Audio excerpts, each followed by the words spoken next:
Good morning.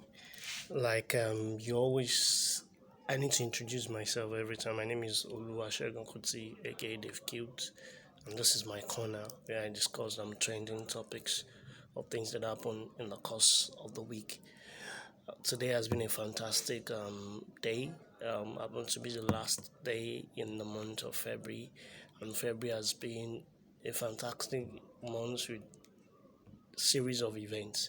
But one of the events that I would like to talk about today is actually in the boxing world, the world of sports. Something happened February 22nd. Okay, I'll call it 23rd because it was on a Sunday morning. Nigerians saw the bout around 5:30 or 5:45 a.m. So I'll call it on 23rd of February. The heavyweight WBC heavyweight championship bout between Tyson Fury and Deontay Wilder enroute the match, enroute the bout rather. A lot of people have speculated so many things that would happen. I think I posted something on my WhatsApp page. I said my mind said Fury, my head thinks Wilder, but thankfully, if I had to place a bet at the last minute, I would place it on Fury because he said a whole lot of things and he kept his words. And one of the things I think every fighter has got styles. Styles make fight. And not just that styles make fights, your ability to adjust to different people depending on what your opponent brings out make you the real champion. I can remember vividly the first fight, the first bout between Andy Ruiz and Anthony Joshua. Joshua really didn't come to the party, and at the end of the day he lost. But the second fight, he was just fighting like a Muhammad Ali, float like a bee and sting, float like a butterfly and sting like a bee. That was what he was doing. Permit me to use that word. The punch and run, the punch and run, the punch and run. And at the end of the day, he got all he had to. The first bout between Tyson and Fury, I think for me, Fury won on points. But for the mere fact I was knocked out twice. And the second time, I wrote a lot of bad blood has been spilled, a lot of things has been said, but Fury, according to his words, he said he was going to leak Deontay Wilder's blood, and he did. I think he did that in the sixth round, and from the first round, I took my time to watch it. Even my little daughter was beside me, and I was trying as much as possible not to expose her to that kind of blood spilling match at that early age. But she really wanted to watch. But all I would say is this: I think everybody, most, I'm not a fighter, I'm not a pugilist, but I watch boxing, and I think I know what crazy thing that Deontay Wilder got, and that is the bar punch in his right hand. And if every heavyweight boxer in his category can avoid that, then what else? Nothing more. And I feel it's high time he has to change. I think I watched Fury closely.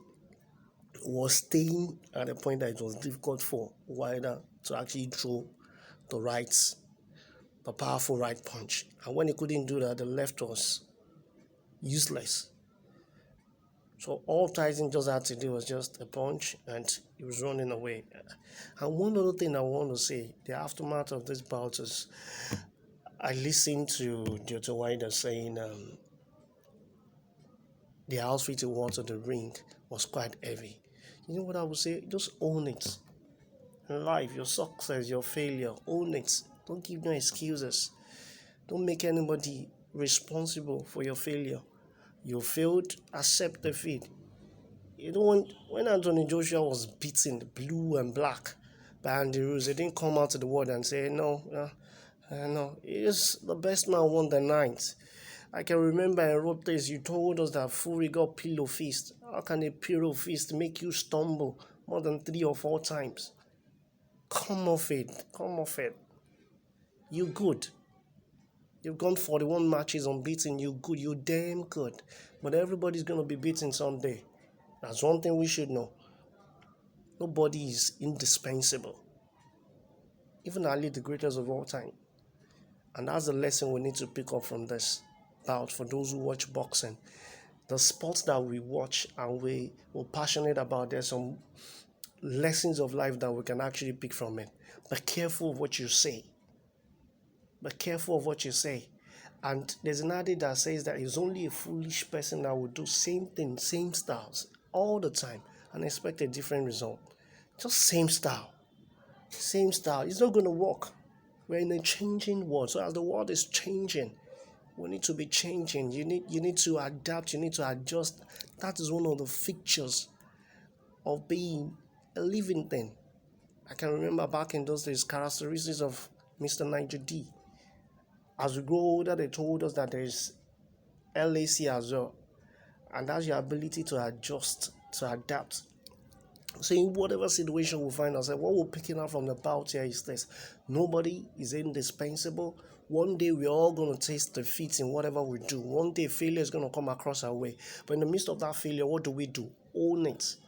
Just as much as you celebrate your success to the high heavens, when the failure comes, don't go crying. Don't point fingers at people. Don't put people up for your failure. Just own it. That's a lesson. Own it. Your success, own it. Your failure, own it. Your sorrow, own it. Your happiness, own it. And that's all I'm saying to you today. Own it. The period in which when you own it is a period in which you become responsible. You just fell face flat to the ground in failure, own it. There are lessons for you to learn. And as you rise up, you'll just be like Tyson Fury, that 3 years ago nobody thought you could ever smell the heavyweight champion all over again. Now he's the king. Own it so that you can become a king. Till I see you next time, the Still Dave Cute. Have a pleasant weekend.